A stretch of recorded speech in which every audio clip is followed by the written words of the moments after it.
All right, welcome back, everyone. Welcome back. My name is Matt Ruark. I'm a professor in the Department of Soil and Environmental Sciences. Also, I'm an extension specialist in the Division of Extension. And since October, I've taken over as the faculty director of the Dairy Innovation Hub. So for the next two sessions, this is the first of two blocks of research talks that follow the Hub's four priority areas. Starting with 4 talented researchers and projects related to growing farm businesses and stewarding land and water resources. Each speaker will have about 10 minutes. We're going to go all 4 speakers in a row, and then we're going to have some time for Q&A at the end of each block of speakers. With that, let's get started. Our first speakers here are Michaela Hoffelmeyer, is an assistant professor of community and environmental sociology. UW-Madison, whose position is entirely funded by the Dairy Innovation Hub. Michaela is joined by her student Trish Fisher, a PhD student also in community and environmental sociology. They'll be speaking today about their role in a national study linking childcare to farm children's safety.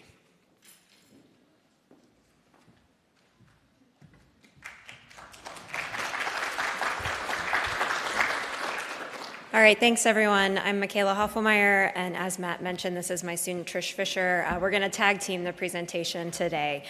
So before I get started, I just want a quick show of hands, like how many of you have children, ever have had children while operating a farm?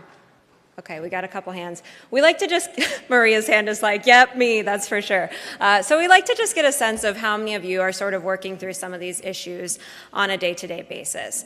So before we dive into our findings and some of our research, I just wanted to share a little bit about some of the dominant imagery that we see around children in agriculture. So when I Googled family farm, these were about the first 5 images that came up. So we see how central children are to our thinking about farms, especially family-operated farms. And I'm sure for all of you who raised your hand, this is exactly what you look like every day with the kids on the farm. So I don't need to tell this room, but we have serious concerns about the aging farm population. And so why we're looking at childcare is in part due to these concerns. So children are especially viewed on family farms as an essential source of labor earlier on in their lives. Later on, they may end up being successors and taking over the farm. So really being sort of a future option for farms in terms of farm viability. However, we often see these sort of idyllic images around children on farms, and what we're looking at is how this idyllic imagery often overlooks the reality that farm parents face in raising children while operating a farm business. So of course, childcare is an issue that many people face. In Wisconsin alone, over half of the population lives in a childcare desert, which is simply a measure of how prevalent children are as compared to the accessibility of childcare options.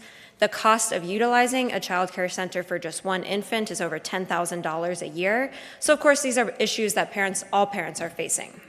But when we look at childcare through a farm lens, some of these issues are intensified. So the National Children's Center for Rural and Agricultural Health and Safety finds that a child dies in an agriculture-related incident every 3 days. Non-fatal injuries occur at a rate of 33 injured children per day. So we see some of these increased safety risks when childcare isn't available and or affordable. So some of these numbers and results are what led to this project entitled Linking Childcare to Farm Safety. So we have collaborators at The Ohio State University, that's Dr. Shoshana Inwood, and we're working also with Florence Bacot, who some of you might know, who was formerly at the Marshfield Clinic, and she's now at Penn State. So these researchers have, over the last several years, conducted a wide range of methods to understand what are parents doing on farms with their children. And I just want to highlight a few of those methods today. So they conducted a nationwide farm survey of farm parents, and so I'll return to that at the end of our presentation. They've also gathered a photo voice project, which is especially important for marginalized groups who are not often well represented in research. So people submit photos and actually work through them in a group setting. And we actually have the Wisconsin focused photo voice project in the back there. So if you want to take a look at that and see some of the farm parent voices and images, we welcome you to do that. But today we're going to be talking through some interviews that our collaborators conducted with key informants. And these key informants are really sort of the second tier people, not farm parents directly, but people who are providing educational opportunities, extension agents, and other people who are working with farmers and farm networks. So with these interviews, we wanted to gain a broad understanding of the environment in which farm parents make decisions about childcare and farming.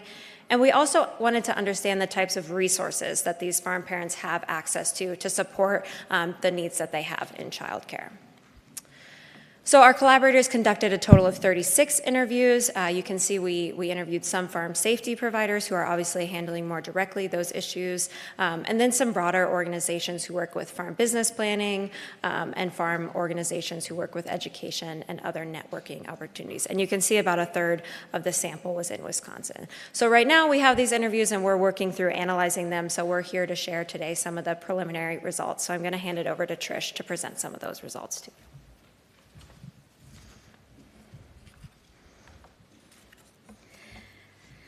Thanks, Michaela. So some farm service providers position the presence of children on the farm and the need to provide childcare as a liability for the success of the farm business. This is often portrayed as a trade-off between child safety on the one hand and farm financial productivity on the other.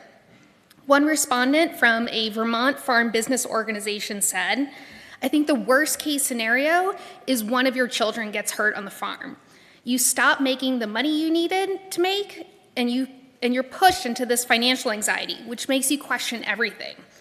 It's the balance between the two. I think it's health and safety of the kids on the farm versus the financial productivity of the farm."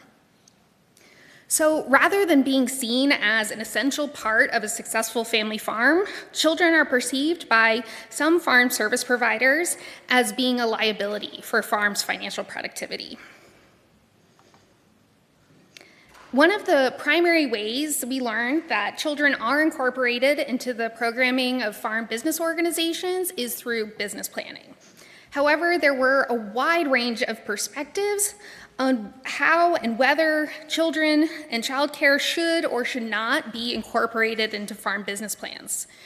Many of the respondents viewed children and childcare as a personal or household expense, and therefore outside of the purview of a farm business plan. This sentiment was shared by a respondent from a Wisconsin farm business organization who said, "I don't really do too much with personal finances like health and family." In contrast, a minority of respondents shared that children are considered as part of a holistic farm enterprise. The farm business plan reflects not only farm viability considerations, but also the personal flourishing of the farm family. For example, a representative of a Vermont farm business organization stated, "We want to look at the farm business itself, but we are also very concerned about the whole health of the family." So this quote and the previous one represent the range of perspectives on how and whether children should be specifically incorporated into farm business planning, and giving you a sense of the diversity of views and how farm business organizations perceive the centrality of children and families to farm viability. So participants identified a wide variety of factors which limit their focus on childcare. These include lack of demand from constituents, funding constraints, organizational silos, mission creep, lack of expertise, and hesitance to bring up what is perceived to be a sensitive or controversial topic. So our subsequent slides are going to elaborate on a few of these, but I did want to take this chance to expand briefly on some of them now. So a number of respondents, particularly those working in state agriculture departments and university extension, noted that their colleagues in other departments handle issues regarding children and families. So they felt that childcare was outside of their wheelhouse. Actually, the majority of respondents shared similar sentiments, saying that childcare was simply beyond the scope of their organization's mission.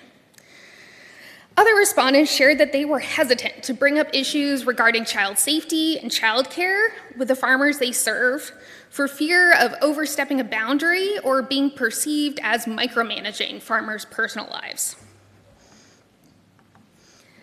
One representative from a Vermont farm business organization summed up their organization's lack of focus like this, or lack of focus on childcare like this.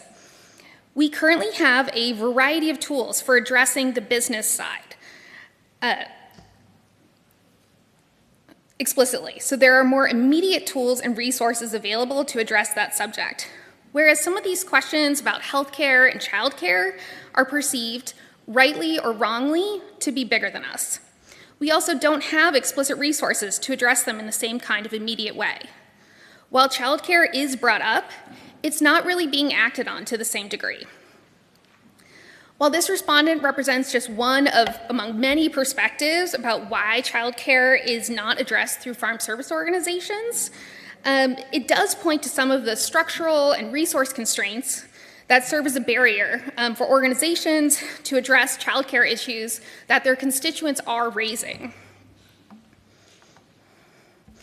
Lastly, respondents consistently cited the fact that women farmers tend to raise issues regarding lack of affordable and accessible childcare, concerns and stress regarding the safety of children on farms, and the negative impact of having children on their ability to attain their professional goals. Among respondents, childcare is largely perceived of as a women's issue rather than as a business or household issue. A typical response regarding the gender dynamics that limit organizations' focus on childcare was shared by a farm business organization representative from Ohio.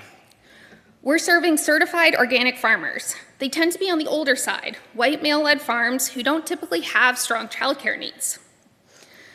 Many respondents shared some version of this sentiment, that although they think childcare for farm families is important, they simply are not getting a lot of demand from their mostly male constituents to address childcare issues. And now I'll turn things back over to Michaela to wrap it up. Thanks, Trish. So just in the last few minutes, we just wanted to summarize that the broader project is really finding that farm parents are expressing the needs for childcare support. But the organizations that we have highlighted today often either considered this a separate issue from farm viability or didn't feel like they have the resources, capacity, or demand to engage with this topic effectively. And the lack of childcare discussions and solutions in agriculture, as we've talked about today, increase child safety risk, often increase parents' stress and well-being, and harm long-term business and farm viability. So if you're thinking about how the years of child rearing often overlap with the first years of the farm, parents have to make tough decisions about where they can step in and step back while doing this. So I'll just highlight one survey finding, which is about 3/4 of farm families believe that farm organizations should represent their needs in national child care policy discussions, and 71% believe the USDA should also represent their child care needs. So we're finding strong support through this project of farm parents wanting holistic, structural, and well-rounded support to serve not only their farm and farm viability, but their household and child care needs. So we'll stop there. Thank you.